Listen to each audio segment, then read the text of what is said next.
वाह यार, जिंदगी में ना बहुत कम ऐसे लोग मिलते हैं जिनसे तुम जब बैठ के लंबी बातें कर लो ना और घर जाओ तो उन बातों का बहुत सुकून होता है कि तुम ये बातें कर पाए, ये बातें सुन पाए, समझ पाए। और फिर अचानक से ढेर सारे नए सवाल तुम्हारे दिमाग में खड़े हो जाते हैं और फिर दोबारा बैठो, फिर से यही होता है, फिर बैठो, फिर से यही होता है। तो ऐसे एक इंसान को हम फिर से अपने पॉडकास्ट में लाए हैं जिनसे जितनी बार बातें की हैं दिल नहीं भरा, ना मेरा ना जिन लोगों ने, जो आप लोगों ने सुना, ना आपका दिल पूरा भर पाया। तो एक बार और डीप जाना है और सुनना है उनसे। आपने अब तक गेस कर लिया होगा मैं किसकी बात कर रहा हूं, फिर भी जो आपके मन में नाम चल रहा है उसे मैं एक बार अपने मुंह से लेना चाहूंगा। The very famous, the very sweet, the very beautiful spoken word artist Lovely Sharma. Lovely, आपका बहुत बहुत स्वागत है हमारे पॉडकास्ट में। Thank you Himanshu, thank you for having me. और thank you so much for coming, और साथ में बहुत बहुत बधाइयाँ इतना वायरल होने के लिए। मतलब yes, like we are reaching hearts. हम ये कह सकते हैं कि हम दिलों तक पहुंच रहे हैं। क्या लगता है कि क्यों पहुंच रहे हैं, क्या कारण है? मैं ये मानती हूँ कि यार हम बातें करते हैं, और जब हम बातें करते हैं तो या तो अपनी ज़िंदगी के बारे में बातें करते हैं या फिर लोगों की ज़िंदगी के बारे में बातें करते हैं। और अगर हमारी बातें किसी तक पहुंच रही है, किसी को कनेक्ट कर रही है, तो शायद वो किसी ना किसी उलझन में होगा जिसका जवाब उसको हमारी बातों से मिला होगा। तो बस वही है। और मैं हमेशा कहती हूँ यार, दिलों से की जाने वाली बातें दिलों तक पहुंच जाती है। Very true. तो यार ये आप बताओ कि जैसे जिन लोगों को वायरल ले जा रहा है, जितने लोग प्यार कर रहे हैं, कोई एज ग्रुप आपको समझ में आया कि जिनको सबसे ज़्यादा कनेक्ट कर रही है, या सारी एज ग्रुप को सेम कनेक्ट कर पा रही है? यार इमोशंस का कोई एज नहीं होता। हम जब बच्चे होते हैं तब भी हम उदास होते हैं, गुस्सा होते हैं, चिड़चिड़ाते हैं। हम बुढ़ापे में आने के बाद भी जो होते हैं वो उदास होते हैं, चीज़ों को लेके उम्मीद लगाते हैं। तो वही जज्बातों का कोई एज ग्रुप नहीं होता, और हम दिलों के बारे में ही तो बात कर रहे हैं। और मेरी बातें कभी भी किसी एक इंसान के लिए नहीं होती, वो उन लोगों के लिए होती है जो उस चीज़ से गुजर रहे हैं, और वो कोई भी हो सकता है। तो कहाँ से आ रही हैं इतनी बातें? मतलब ये गहराई जो आपके अंदर है, तो मेरे को भी बहुत ताज्जुब होता है जब मैं आपकी बातें सुनता हूँ। जबकि ऐसा मेरे को पता है कि आप सामने बैठे हो, आप मुझसे ही बात कर रहे हो, ये सामने हो रहा है, पर कई बार जो गहराई आप पकड़ लेते हो, मुझे खुद ताज्जुब होता है कि आप क्या बोल गए। कहाँ से आती है इतनी गहराई, इतनी क्लैरिटी ऑफ जो थॉट है आपकी, वो कहाँ से आती है? यार मैंने ना एक लाइन पढ़ी थी जया किशोरी जी की। वो ये था कि pain is temporary, lesson is permanent. कि दर्द जो होता है वो एक वक्त के बाद ख़त्म हो जाता है, लेकिन जो उससे मिली हुई सीख होती है वो आपके साथ ताउम्र रहती है। वो कहते हैं ना कि वक्त सबसे बड़ी दवा का काम करता है, कि वक्त के साथ आपके हर घाव भर जाते हैं, लेकिन वक्त उन निशानों को कभी नहीं मिटाता। वो निशान आपके जहन में रहेंगे, और वो निशान सीख का काम करते हैं। और हमें हमेशा से ये कहा जाता था कि या तो तुम खुद ठोकर खा के सीख जाओ, या फिर दूसरों की बताई हुई बातों से सीख लो। तो बस कुछ कुछ दुनिया ने सिखाया, कुछ ज़िंदगी ने सिखाया, कुछ दर्द ने सिखाया, और वहीं से ये बातें निकल के आती हैं। तो जब आप दर्द में होते हो, जैसे आपने बताया कि दर्द इज समथिंग जिसने सबसे ज़्यादा सिखाया, तो आई एम श्योर कि जैसे आप बातें करते हो तो उससे समझ में आता है कि आपने ज़िंदगी देखी है, उतार चढ़ाव काफ़ी झेले हैं उस ज़िंदगी के। तो जब ये इतना दर्द आता है, जब परेशानियां आती हैं, तो मैंने देखा है जैसे जब मेरी ज़िंदगी में कभी ऐसे परेशानियां आती हैं तो यार ईश्वर एक उन्हीं का लगता है कि यार अब कोई मेरा साथ नहीं दे सकता, किसी को मैं समझा नहीं सकता मेरे मन में क्या चल रहा है। ईश्वर है जो मेरे को समझ पा रहा है। आप किस ईश्वर को मानते हो? आपकी श्रद्धा किस पे है? यार मैं सबसे ज़्यादा कृष्ण को मानती हूँ। मेरे लिए कृष्ण प्रेम है, और मैं कृष्ण के लिए ना सिर्फ ये बात कहती हूँ कि कृष्ण ने हमें जीना सिखाया है। पूरी ज़िंदगी का सार भगवत गीता में है। हम भगवान को यहाँ वहाँ ढूंढते हैं, हम उनसे सवाल करते हैं और ये उम्मीद लगाते हैं कि भगवान उन सवालों का हल देंगे, लेकिन भगवान ने तो हल पहले ही दे दिया। महाभारत के टाइम पे उन्होंने अर्जुन को सब बता दिया कि कब होगा, क्या होगा, कैसे होगा।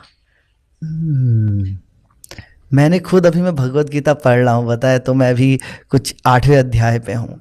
तो एक चीज़ जो मुझे उनकी मतलब ऑब्वियसली जो पूरी भगवत गीता में बहुत बातें हैं सीखने के लिए, लेकिन जो एक बात है जो मेरे दिल को छू गई वो ये था कि जिसमें श्री कृष्ण अर्जुन से कहते हैं कि तुम मुझसे प्रेम करो, मैं तुमसे प्रेम करूँगा, तुम मुझे याद रखो, मैं तुम्हें कभी नहीं भूलूंगा। तो उससे मेरे जब मैंने ये बात समझी और मैंने ये रियलाइज किया कि ये श्री कृष्ण अपने और अर्जुन के रिश्ते की बात नहीं कर रहे, ये हर एक इंसान का आपस में जो रिश्ता है। बिल्कुल। क्योंकि हमारी आत्मा में भी ईश्वर बैठता है ना।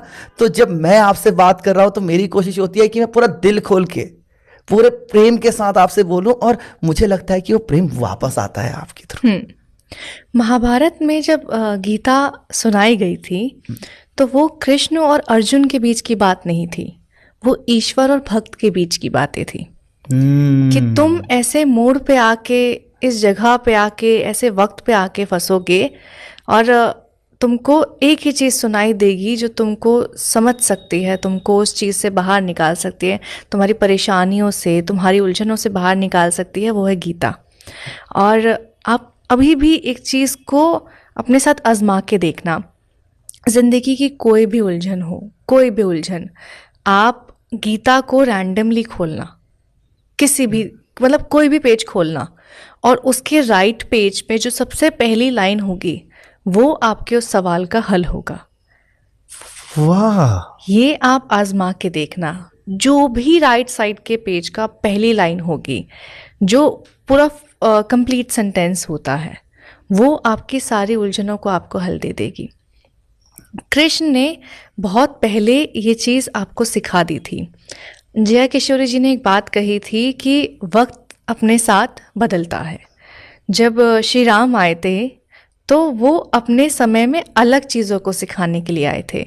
उन्होंने लोगों को मर्यादा सिखाई, उन्होंने प्रेम सिखाया। श्री राम का प्रेम देखिए आप, कितना प्यारा था कि वो अपनी बीवी के लिए, अपनी प्रेमिका के लिए जिससे वो प्रेम करते हैं, माता सीता के लिए इतना दूर चले गए, मतलब समंदर तक पार कर दिया। जब इंसानों ने उनका साथ देने के लिए मना कर दिया तो उन्होंने पेड़ों से मदद मांगी, उन्होंने पक्षियों से मदद मांगी, उन्होंने बंदरों की सेना बनाई, वानर सेना बनाई, और उनके साथ मिलकर वो अपनी बीवी को लेने के लिए, अपने प्रेम को लेने के लिए वहाँ पहुँच गए जहाँ उन्हें पता है कि रावण जो है, लंका जो है, वो रावण सबसे बड़ा ब्राह्मण है, वो इतना ताकतवर है, उसने इतनी पूजा की हुई है कि उसके पास तो सब चीज़ का वो है, सारे भगवान उससे खुश हैं।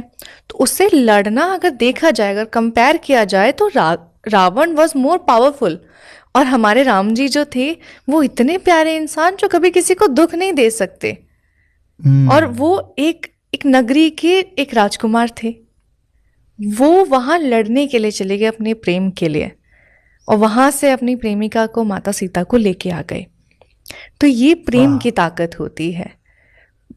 हमें श्री राम ने मर्यादा में रहना सिखाया कि मर्यादा में रहकर जिंदगी को कैसे जिया जाता है, प्रेम को कैसे निभाया जाता है, परिवार को कैसे संभाला जाता है।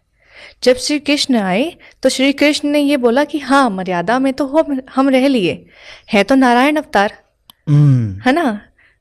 जो हमारे कृष्ण जी हैं, हमारे राम जी हैं, वो नारायण अवतार हैं।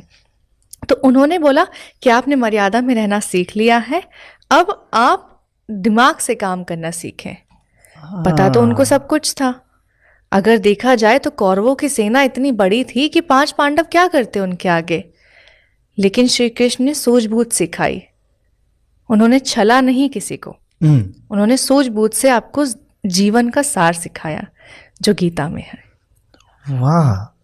यहाँ पे सबसे पहले जैसा थोड़ा सा पीछे जब आपने राम जी की बात कर रहे थे, ठीक है, तो आपने बताया कि जिस तरह से सीता जी के लिए वो यहाँ से वन से लंका पहुँच गए रावण से लड़ने, तो एक आज के समय में जो देखने को मिलता है इसका जस्ट विपरीत की, जैसे कहा जाता है कि 14 महीने एक प्यार का पीरियड होता है, जब हार्मोन्स तुम्हारी बॉडी में सिक्रीट हो रहे होते हैं, ऑक्सीटोसिन, डोपामीन, ये सब रिलीज हो रहा होता है, 14 महीने के बाद प्यार खत्म हो जाता है।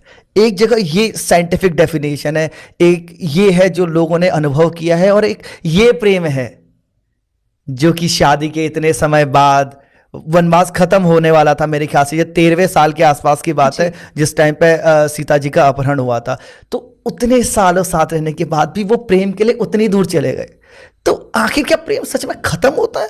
क्या प्रेम तो समय के साथ खत्म होता है? नहीं, प्रेम एक ऐसा जज्बात है, एक ऐसा अनुभव है जो ना तो किसी के कहने से आपके मन के अंदर आएगा, पनपेगा, और ना ही किसी के कहने से ख़त्म हो जाएगा। प्रेम क्या है? प्रेम आपको एक आदत देता है किसी के साथ रहने की, किसी को समझने की, किसी का ख्याल रखने की। प्रेम में ये है कि आप अपने आप को पूरा समर्पित करते हो। हम अगर माँ का प्रेम देखें तो माँ को पता है कि उसके बच्चे को कब भूख लगी है। वो अगर रो रहा है तो वो दर्द में है या फिर भूख से रो रहा है, माँ को पता है। वो प्रेम है। उनके बीच में क्या कभी वो टकराव आएगा? क्या माँ का प्यार बच्चे के लिए खत्म हो जाएगा? नहीं होगा। तो ये तो वैलिड ही नहीं है कि प्रेम की कोई सीमा होती है, कि प्रेम की कोई एक्सपायरी डेट होती है। प्यार की कोई एक्सपायरी डेट नहीं होती। आपका मन भरता है लोगों से। जब आपका मन भरने लग जाएगा, जब आपके एक्सपेक्टेशंस पूरी नहीं होंगी, जब आपकी उम्मीदें पूरी नहीं होंगी, तब आप ये बोलते हो कि नहीं यार, things are not working out. वो आपका मन भरा है। प्यार तो है, आपके अंदर खत्म हो गया तो दूसरे इंसान के अंदर तो है। प्यार हमेशा एक के अंदर जिंदा रहता है। वो